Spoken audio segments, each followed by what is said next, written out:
Yo, por ejemplo, defino el globalismo como un sistema ideológico que promueve la concentración del poder a escala mundial y la transferencia de la soberanía de las naciones a entidades supranacionales, a los fines de conformar una estructura de poder global.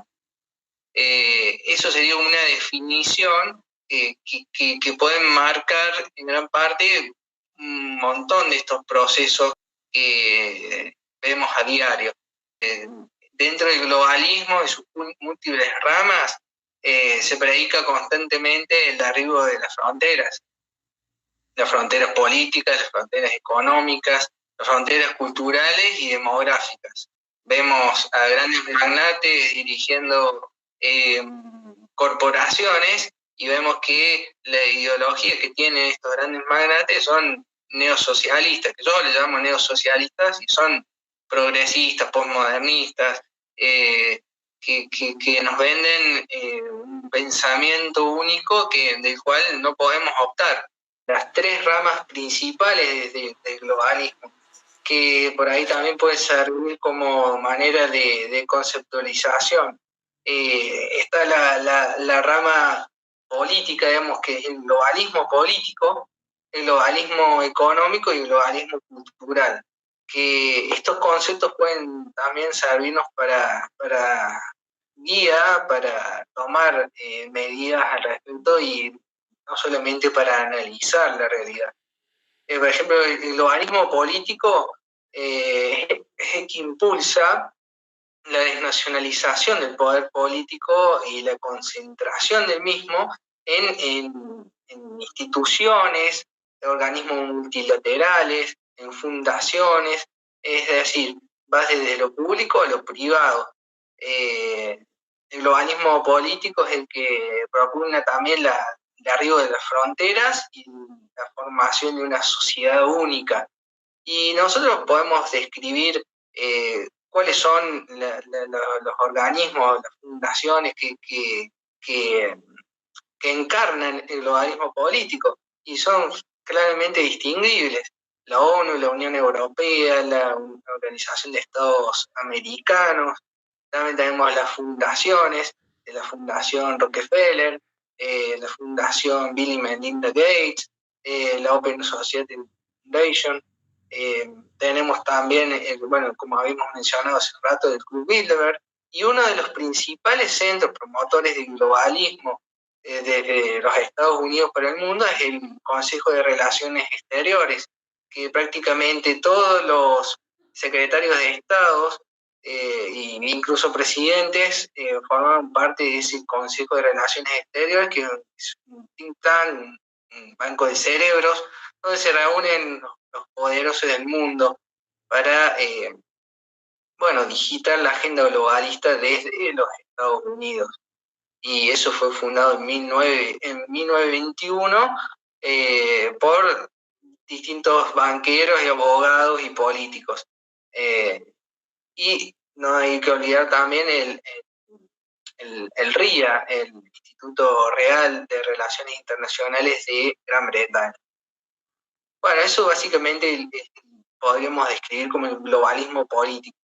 El globalismo económico es el que impulsa, digamos, la desnacionalización del poder económico, financiero y monetario, al tiempo que intenta concentrar ese poder a escala global. Nosotros, lejos de ser eso, el libre mercado, intenta centralizar el poder económico financiero en todo el mundo, destruyendo la competencia local en beneficio de las monopólicas multinacionales que en cierta forma son subvencionadas por la banca internacional o por estados que hacen dumping, como China. Eso nosotros podemos también describir como algunas de las organizaciones que intentan, que encarnan el globalismo económico, y podemos describir como la Organización Mundial del Comercio, que intenta digitar el comercio de acuerdo a los pactos e intereses que más le interesan a la élite.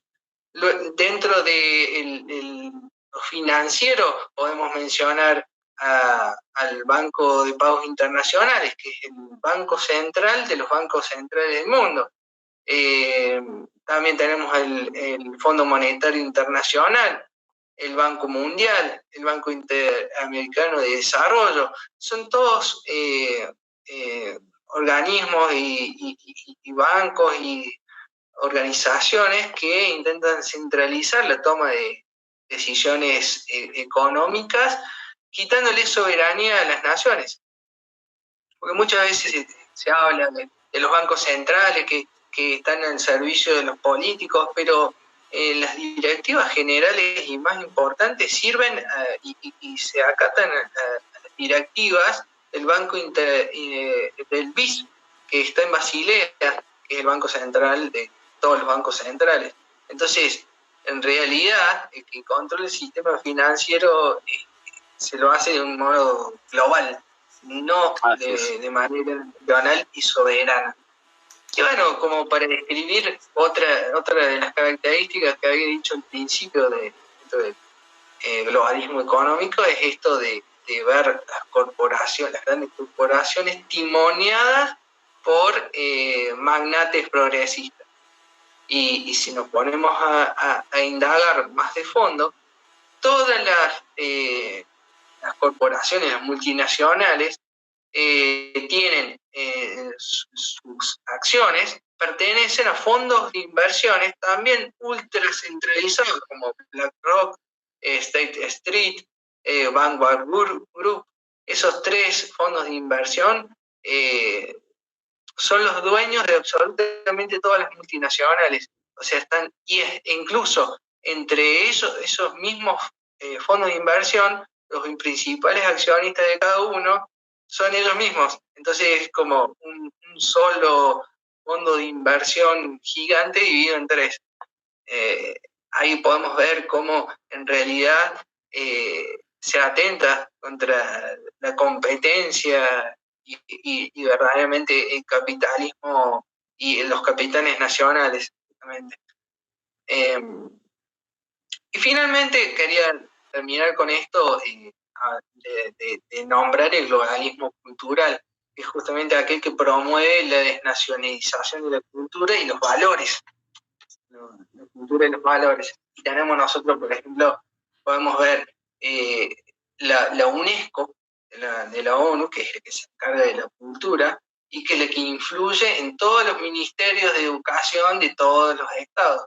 Y bueno, ahí tenemos un organismo supranacional influyendo y quitando soberanía a cada una de las naciones, porque cada uno de los pactos internacionales que se realizan le quita soberanía a cada uno de los estados para decidir qué educar y qué decir y qué no a su gente.